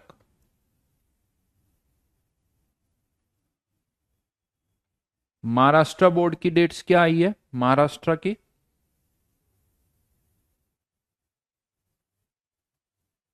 ये मैंने ऑक्सीडेशन लिख दिया यार।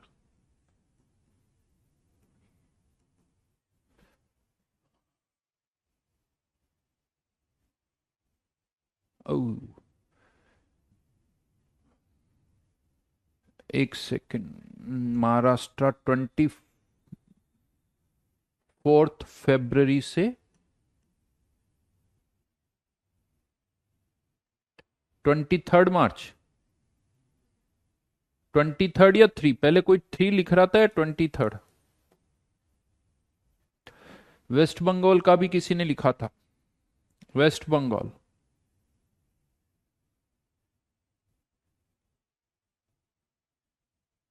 सीबीएसई की 15 फरवरी से लेके 10 अप्रैल। हाँ यार, ये तो भी बहुत बड़ा पीरियड है, तो एग्जैक्ट आने दो।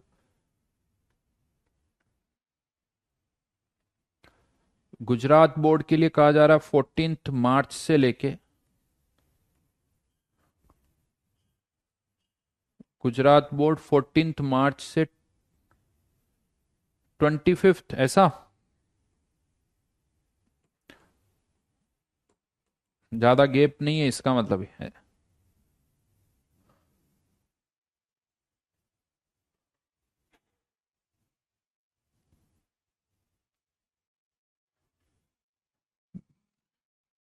फिफ्टींथ फेब से 27। मैं तो जस्ट लिख रहा हूं बेटा, आई डोंट नो ये सही है या नहीं है, जो यहां पर दिख रहा है मैं वो लिख रहा हूं। यूपी बोर्ड की क्या डेट थी? यूपी बोर्ड आई क्या, डेट्स आ गई क्या?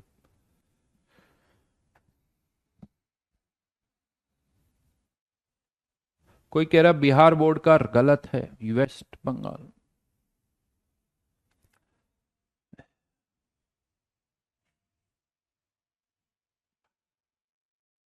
मणिपुर बोर्ड का एग्जैक्टली नहीं पता, लेकिन 2 मार्च है, ठीक है। देखो, कुल मिला के कुछ केसेस में जिनका फेब्रवरी में just first week of February से है, उनको थोड़ा बहुत पहले पढ़ना पड़ेगा। जिनका 15 फेब से है, मुझे लगता है कि हाँ वो फिर भी कोई जरूरी नहीं है, वो जेई मेंस के बाद भी पढ़ना स्टार्ट कर सकते हैं। जिनका 15 फेब के बाद है, वो जेई मेंस के बाद बोर्ड में लग जाए तब भी हो जाएगा, क्योंकि अच्छा खासा गैप है, तो कोई प्रॉब्लम नहीं है। तो ये थोड़ा बहुत देखना पड़ेगा आपको, नहीं तो किसी एक जो पहला सब्जेक्ट हो उसको थोड़ा आप ढंग से कर लो। देखो, जिसमें लग रहा है कि थोड़ी ज्यादा टेंशन है। मैथ्स में मुझे नहीं लगता, क्योंकि मैथ्स का देखो जेई मेंस अगर अच्छी तरह से कर लिया तो बोर्ड में कहीं कोई प्रॉब्लम मैथ्स में भी नहीं आती। फिर भी केमिस्ट्री और फिजिक्स में थोड़ा याद करना पड़ता है, पैटर्न अलग होता है, तो वहां थोड़ी प्रॉब्लम है। लेकिन मैथ्स में तो अगर जेई मेंस अच्छा कर चुके हो तो बोर्ड में भी अच्छा ही करोगे।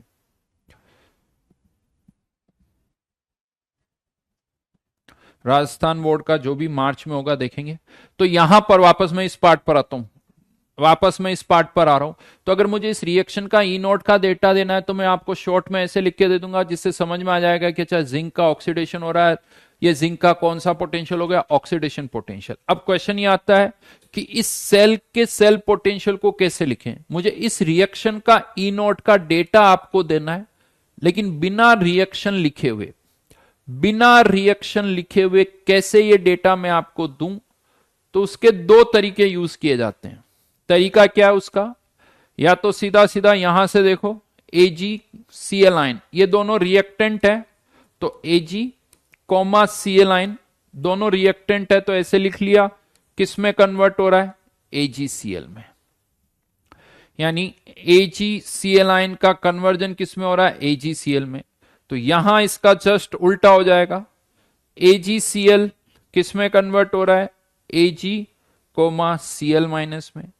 देखा जाए तो यहां सिल्वर 0 से +1 में जा रहा है, 0 से +1 में जा रहा है, सीएल आइन का कोई रिडक्शन ऑक्सीडेशन नहीं हो रहा। तो ये यूं कह सकते हो एक ऑक्सीडेशन पोटेंशियल हो गया। यहां +1 से 0 में जा रहा है, ये रिडक्शन पोटेंशियल हो गया। किसको यूज किया हमने, सिंपली रिएक्शन को यूज किया, रिएक्शन के अकॉर्डिंग लिख दिया।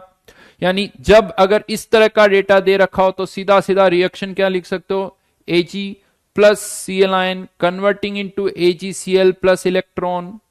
यहां पर AgCl plus electron converting into Ag plus Cl ion. वही रिएक्टेंट और प्रोडक्ट वाली स्टोरी, और कुछ नहीं। जैसे यहां पर हमें पता है कि ये रिएक्टेंट है, ये प्रोडक्ट है। इस लाइन के लेफ्ट में रिएक्टेंट, इस राइट के राइट में प्रोडक्ट, वही हमने यहां पर भी किया। या तो ये तरीका यूज होता है, या फिर एक और तरीका भी कभी कभी यूज कर लिया जाता है, वो भी बता देता हूं। दोनों ही तरीके यूज किए जाते हैं। उसमें हम किसको यूज करते हैं, सेल रिप्रेजेंटेशन को। सेल रिप्रेजेंटेशन को यूज किया जाता है। अगर ये एनोड है तो सेल रिप्रेजेंटेशन जनरली कैसे होता है, एजी एजीसीएल और सीएल माइनस। तो और इसको कैसे लिख सकते हैं, ई नॉट एजी एजीसीएल और सीएल माइनस। देखो सीएल लाइन को हटा दो, सिंपल सा ये सोचो कि हाँ एजी एजीसीएल में जा रहा है। यहां थोड़ा तरीका सेल रिप्रेजेंटेशन से कॉपी किया है। अगर एनोड है तो सबसे पहले एजी आता है, फिर एजीसीएल, फिर सीएल माइनस, उसी सीक्वेंस को लिख दिया, मतलब ये एनोड हो गया। और यहां पर ये नोट यहां पर भी लगा देना। यहां पर सीक्वेंस में क्या आता है, पहले सीएल लाइन, फिर एजीसीएल और फिर एजी। ये दोनों तरीके यूज किए जाते हैं इस रिएक्शन का ई नोट लिखने के लिए। और मैं आपको बता दूं, बहुतों को तो यही नहीं पता चलता कि ये ई नोट का जो डेटा है वो कौन सी रिएक्शन का है। ये डेटा दिया होता क्वेश्चन में कि ये डेटा है, हमें ये नहीं समझ में आता रिएक्शन क्या लिखें। तो सबसे पहले तीन चीजें आपको अब समझ में आनी चाहिए। ये सेल रिप्रेजेंटेशन है, ये उसका इलेक्ट्रोड पोटेंशियल है, और ये रिएक्शन। ये तीनों एक दूसरे से कनेक्टेड है। अगर ये रिएक्शन है तो ये रिप्रेजेंटेशन होगा, और ये इसका ई नोट का डेटा होगा। ये कनेक्ट होना चाहिए। अगर ये डेटा दे रखा है और मैं आपसे कहूं कि सेल रिएक्शन लिखो, वो रिएक्शन लिखना आना चाहिए। अगर मैं ये सेल रिप्रेजेंटेशन आपको देता हूं और कहता हूं कि सेल रिएक्शन लिखो, रिएक्शन लिखना आना चाहिए। या ये रिएक्शन दे रखी है और मैं आपको कहूं कि सेल को रिप्रेजेंट करो, तो सेल का रिप्रेजेंटेशन आपको आना चाहिए। समझ में आई। अगर ये बेस अच्छी तरह से बन गया ना, ये सारी चीजें कनेक्ट हो गई, तो आगे वाला जो पार्ट मैं समझाऊंगा वो बहुत जल्दी समझ में आ जाएगा। ये पहले अच्छी तरह से लिखो, और ऐसा नहीं कि हाँ सुन लिया समझ में आ गया, घर जाके बिना देखे वापस से लिखना। घर जाने का मतलब क्लास के बाद।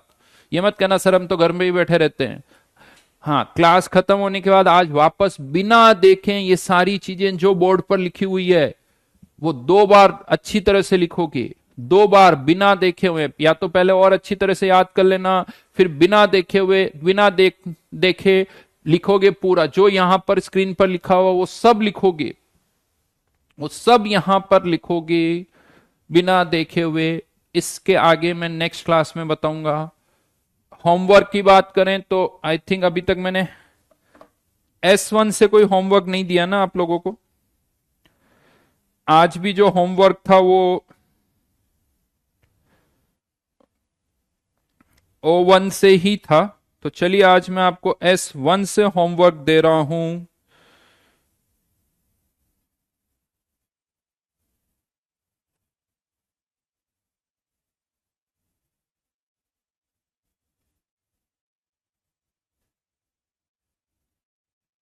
देने में तो बहुत सारा दे सकता हूं, लेकिन आसान है। वही चीजें रिपीट हो रही है। मैं आपको बता दूं, जो आपने O1 में किया था वही चीजें रिपीट हो रही है।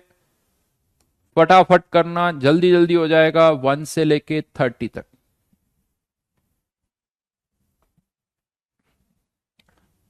1 से लेके 30 तक सब कुछ रिपीट होगा। यू मान के चलो कि आपका रिवीजन हो रहा है।